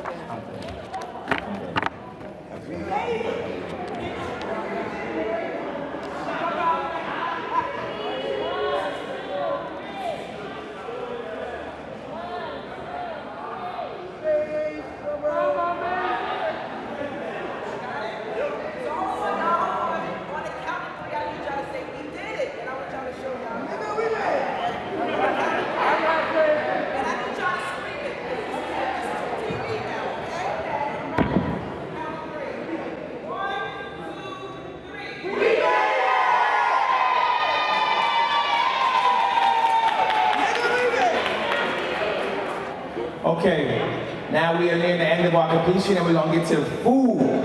But first, we just wanna have our final closing remarks and our peace agreement with Student Minister Brother Abdul Haq Muhammad.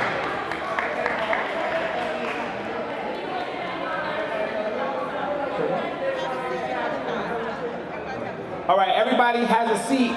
Please have a seat. We need everybody to sit. We need everyone to sit. Come inside. It's too much movement. We can take photos and things afterward, but we want to make sure we just conclude the program. This is your day.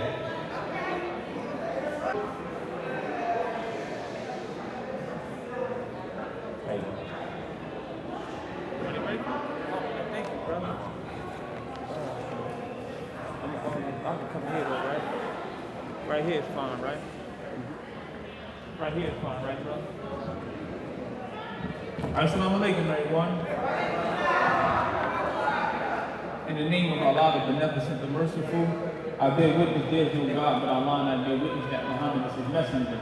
Once again, I greet you all with the greeting words of peace we said in the Arabic language of Assalamu alaikum. First and foremost, again, my name is Brother Abdul Haq Muhammad. I'm the student minister of the Honorable Minister Louis Farrakhan for the Muhammad Mosque of Islam, number 25, which is located here in the city of Newark, New Jersey. And as a student minister, him first and foremost, to all of our young people who are participants in the Safe Summer Program, first and foremost, I just want to apologize.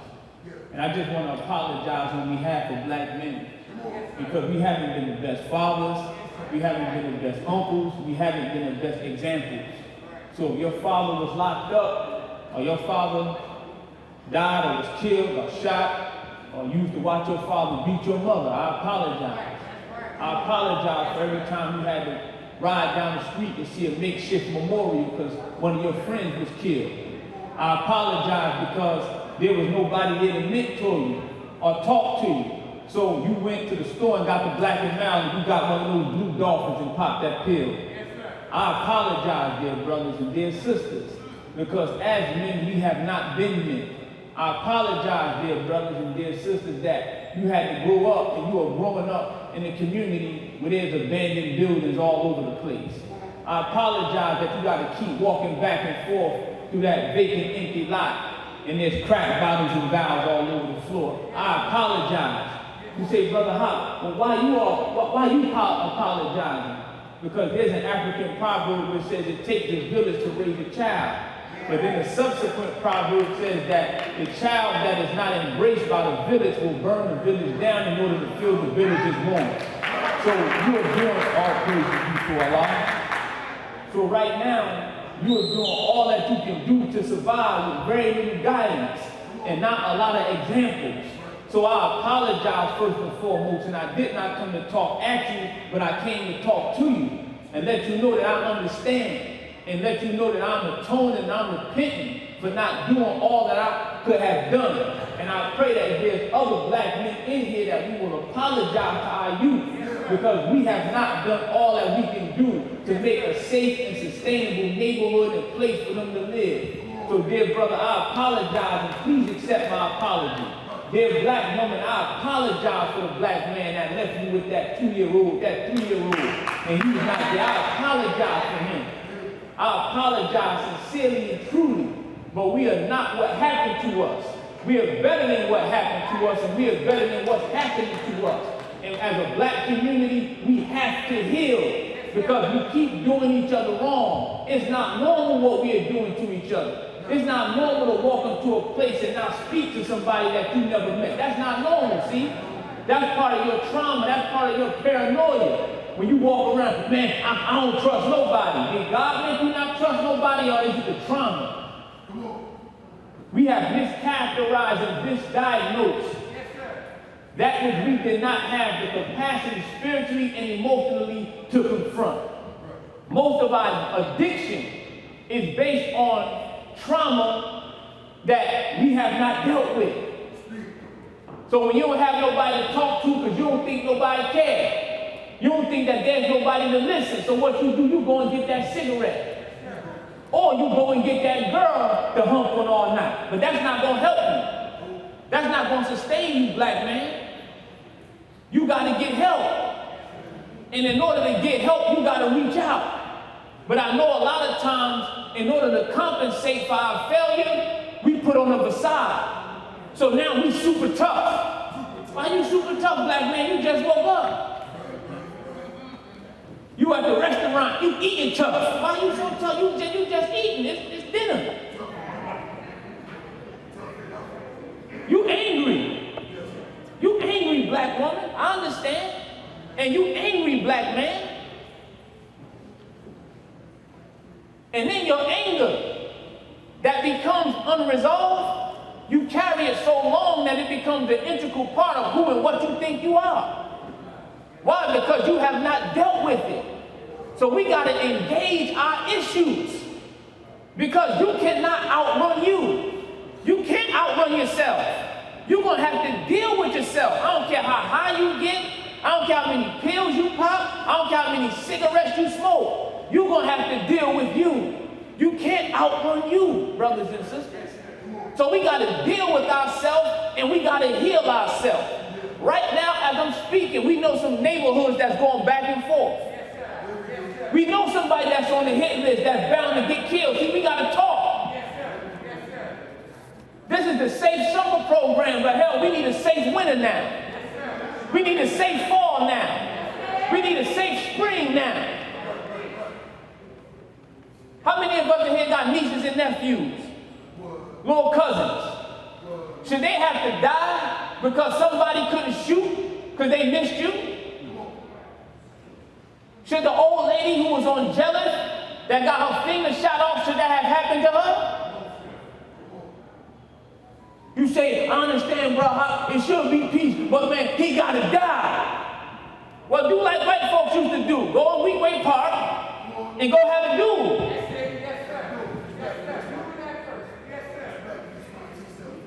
Y'all go back to back, count to 3, 1, 2, 3, turn around and shoot, but I'm tired of 7-year-olds being shot and killed. We can't afford no more old innocent ladies to die. You said, I ain't mean it. I know you didn't mean it, brother, but it happened. There's 18,000 police departments in America. How many conflict resolution centers do we have? Where can we go to when we got issues? Right now, we just going to Instagram and Facebook, and that only exacerbates the beef. We got to heal, dear brothers and sisters. So I'm asking all of us to take this pledge with me. Can y'all take this pledge with Brother Hot? Yes, sir. We all want peace, is that right? Well, first of all, what is peace? Thank you. Peace means that I love for you what I love for myself. But how can I love myself if I don't know myself? So we got to learn who we are and what we are. I need everybody to please listen and pay attention on this point because I need us to take a pledge. Yes, sir. Yes, sir. Can you say your name? Say your name. Pledge to strive to love my brothers and sisters as I love myself. Can we do that? Can we take that pledge? I see some soldiers back there on the phone, but I need us to take a pledge. Because safety don't happen in a vacuum. Somebody got to do something. Somebody got to sacrifice. There got to be some boots on the ground. We got to commit ourselves to a process. We can't just talk about stopping violence after somebody get killed. We got to talk about stopping violence in order to prevent somebody from getting killed. But in order to do that, it's going to be a difficult conversation. I got to mind my business. You can't mind your business because none of us are safe in public gatherings. Because what do we have to stop these brothers from coming through shooting indiscriminately? There's nothing in place right now. So no outdoor function is safe. What stops the brother from coming through, seeing you at the basketball game and shooting? Nothing. Everything is on go. Why? Because we on demon time. And why we on demon time? Because we ain't never had enough tuna time. So say your name. Okay, praise be to Allah. Pledge to strive to love my brothers and sisters as I love myself. I, say your name. Pledge to strive to study, to improve myself spiritually, mentally, morally, physically, and economically for the benefit of myself, my family, and my people. Is that hard? We asking you to strive to study, to do what? To improve yourself. Spiritually, mentally, morally, economically. For the benefit of who? Yourself and your people. I, say your name. I pledge to strive to build schools, hospitals. We need some hospitals, don't we? No, they can hear me. It's all right. They can hear me. Can you all hear me? Please, brothers and sisters, understand my spirit and my passion. And I'm not here to be condescending or judgmental. I started off apologizing and atoning and repenting for our failure to be men, to stand up and to take care of our children. Our young people are only doing what they're doing because we haven't been the best examples. Our young people, it's traumatic to come outside and see the police have barricaded off the block. That's not normal. That's not normal behavior. It's abnormal. And I'm not going to let it be normalized. When we see young girls, 10 and 11, walking to the bus stop by themselves, that's not normal. 8 o'clock in the morning on the back block, walking through 5th and 6th, not a man in sight. That's not normal. Right now, there's 75,000 black women missing in America. That's not normal. Right now, they say that the black man, 1 out of every 3 of us is going to go to jail in our lifetime. That's not normal. All praise is due to Allah. I love you. I love you. I love you. This is all out of love, dear brothers and sisters, but truth hurts none but the guilty. But somebody got to talk to us about us and what we can do to better improve our condition and our situation and our circumstance. Nobody's coming to save us but us. You say, man, we need some peace. Well, first you got to start that when you walk in a room, speak to your brother and sister, even if you don't know them. Go introduce yourself. How you doing, black man? My name is such and such. We can't keep walking past each other. You say, nah, because I don't trust nobody. God didn't create you not to trust nobody. Your trauma did. You paranoid and schizophrenic and you think it's normal. You call it gangster. Man come through, shoot the block, or he on some gangster shit. No, he on some paranoid, schizophrenic shit. This not normal, brothers. But we never knew what it was that we was going through. But a lot of us got a lot of personality disorders and we suffering from anxiety, stress. But we don't got the tools to handle the stress and the anxiety that we feel. So we carry it around. And we begin to think that it's what God created us to be, and it's not. You better than that, brother. And you better than that, sister. And this program proves that. Say your name. But I ain't saying my name now. Hell no. Please, I love you. Pledge to strive to build schools, hospitals, housing. Don't tell me we don't need no housing. You know you live in North, we need some housing and we need it now. And a lot of us are rent burdened. What you mean rent burdened? Now most of our finances, it goes to rent. So we have very little money left for hospital and other needs. So we rent burdened, so you know we need some housing, don't we? Well, I'm asking us to pledge, to strive to, let's build that. We can do it if we want to. I'm gonna get out of here. I know you all tired of me. I'm gonna pledge to strive to buy farmland and learn how to grow my own food. That corner store diet not working. See, going in the back of Poppy's corner store with the cat running all around, that's not working. Some bacon, egg, and cheese sandwiches is not working. You see, bad chemistry produces bad chemistry. Bad chemistry makes bad chemistry.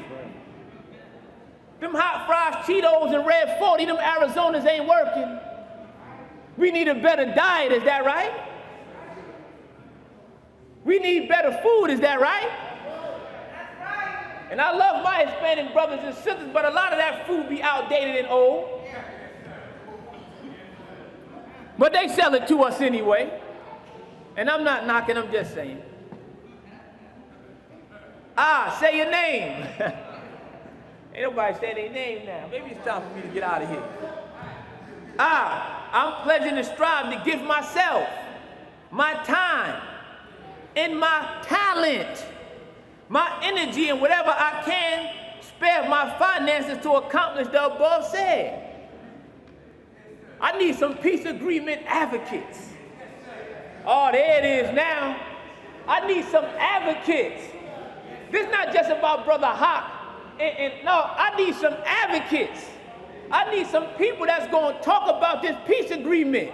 Sit around and have some circles and talk about how we can resolve our issues. How we can resolve our beefs. You say he got to die. I don't think so. You say he got to die. I don't think she got to die. It's something that we can do. Maybe a conversation can be had. I need some of us to pledge to be peace agreement advocates. Well, what is the peace agreement? We agree that all public places are safety zones, such as schools, religious institutions, parks, recreation centers, shopping centers. We asking that these be safety zones, brothers and sisters. Don't shoot at the school. Don't shoot at the park. Don't shoot at the church. That's what we asking. We agree not to invade each other's hoods. I'm not going to invade your hood, black man. That's your hood. And if I'm coming and we had an issue, we communicate and I'm going to talk. I'm coming through, black man. It's all good. It's all love. Why? Because you might see me and think it's on. No, it's not. I'm not on demon time. I'm coming to see my girl time. She just happened to live in your neighborhood. Can I come through? See, that's called respect. I don't just bogart, man, the hell with them. I'm coming through. No, I'm going to call. Look, I'm going to be in town. When you see this blue car with the tents, it's me. Because you might be paranoid and make a mistake. All praises due to Allah. We agree not to use this agreement as a trick or backdoor. We got to start backdooring each other. Yes, sir. Yes. There's a lot of backdooring going on out here. It's a lot of backdooring going on out here. Some of our brothers been backdoored. Some of our sisters been backdoored. Some of our uncles been backdoored, and if we not careful, we next to be backdoored. So what we got to do? Close the door and lock it. We got to make sure that beef is over, black man. We can't assume or take anything for granted. Another note, real quick. We got to be careful with this paperwork circulating around. A lot of brothers on the street is being killed over fraudulent paperwork. Now, I seen the paperwork. Who gave it to you? Last I knew, you were struggling reading. Now you a legal expert? I seen the paperwork. He told. You sure? Where you get the paperwork from? When you became a paralegal? I seen the paperwork. He told. You sure? What if he didn't and that paperwork is fraudulent and a man just died over nothing? I seen the paperwork. A lot of us be hiding our jealousy and envy under that paperwork talk. Do you really envious of the brother? Are you jealous? So you go, I got the paperwork. It's in crayon, no, black man. It's in crayon. It's in Crayola. It ain't real. All right, I'm finishing. I see it. We looking at the watch. Come on, let's end this. Let's end this. We getting out of here. Number 4.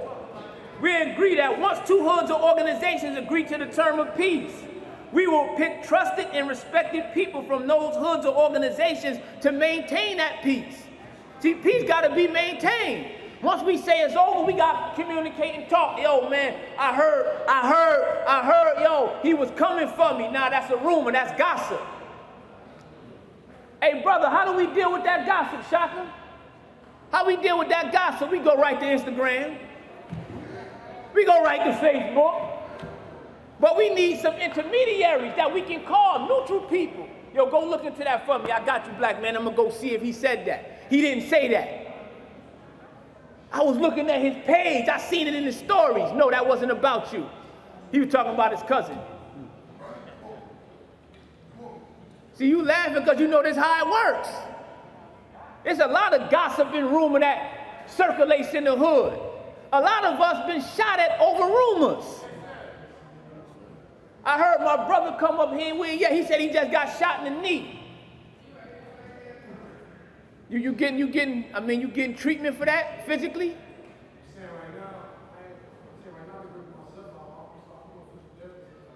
Yeah, but we gotta get you some spiritual therapy too. You understand? Because you're not just wounded physically, but that creates an emotional wound. And if you don't deal with it, then when the next thing comes, it'll just accumulate. So you become hypervigilant and you overreacting to stuff that ain't that serious. Why? Because you've just been wounded. See? So that's how this happens all the time in the hood, brother. You got black men that been shot, ain't getting no type of therapy, counseling, or nothing. So they running around paranoid. Somebody just bumping, what's up? Why you overreacting? That shit. It ain't that I did it, but he's dealing from a past wound that he never got treated from or never dealt with socially. So now he's hypervigilant and he overreacts to just the smallest thing. He stepped on his shoe, why kill him? Because he felt like he was disrespecting him, but he wasn't. You understand? So this is what happens in the hood all the time. Some of us been shot and we never got healing for it. I'm getting out of here. Number 5, I got one more to keep. I'm on number 5. We agreed not to use social media to argue. We agree not to use social media to argue. Oh man, I ain't signing up for that. We agree not to use social media to argue, to sneak diss, or glorify the killing of a member of another hood or organization. If we hear any rumors of gossip about ourselves and someone we have had an issue with, we will allow those whom we pick as mediators to look into it. Number 6, we agree to use ourselves in our personal relationships to look into, mediate, resolve all issues and conflicts involving us. We got to use us to help us save us. Because right now we ain't got nobody else to help us with our issues but the police. So let us use ourselves. All praise be to Allah. I guess that means you tired of me and you clapping me off. But I love you. Yeah, brother, end that out. No, I love you all. I love you, and I'm just happy to see you. And young black man, I love you, brother. You don't know me, but I love you.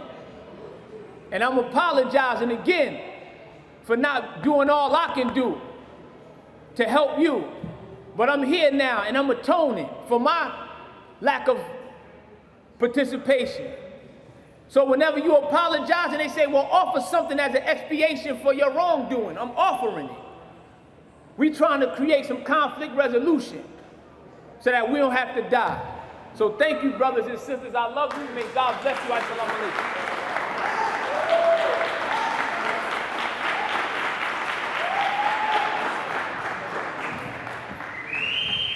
At this time, we're going to close out. I thank everyone for coming, for participating. We're going to eat. I know that everybody is ready to eat. So we want to, hold on. How you want to do food? Just let them go. Okay.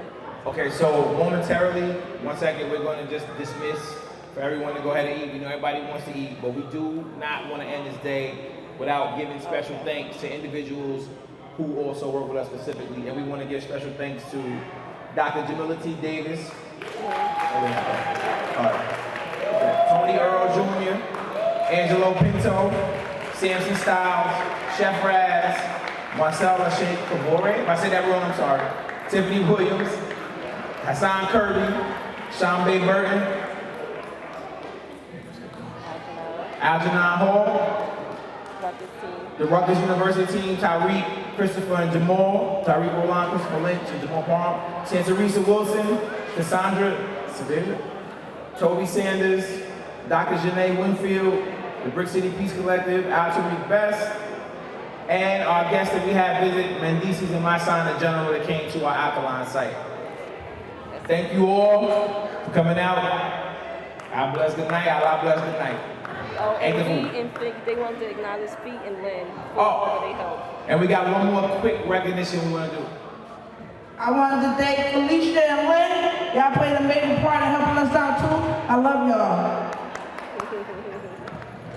All right, so we're closing out. We thank you for participating in our first Safe Summer Academy, in our first Peace Week. So please look out for all of the activities happening for Peace Week. 24 hours of peace flyers are here, and take pictures in the back.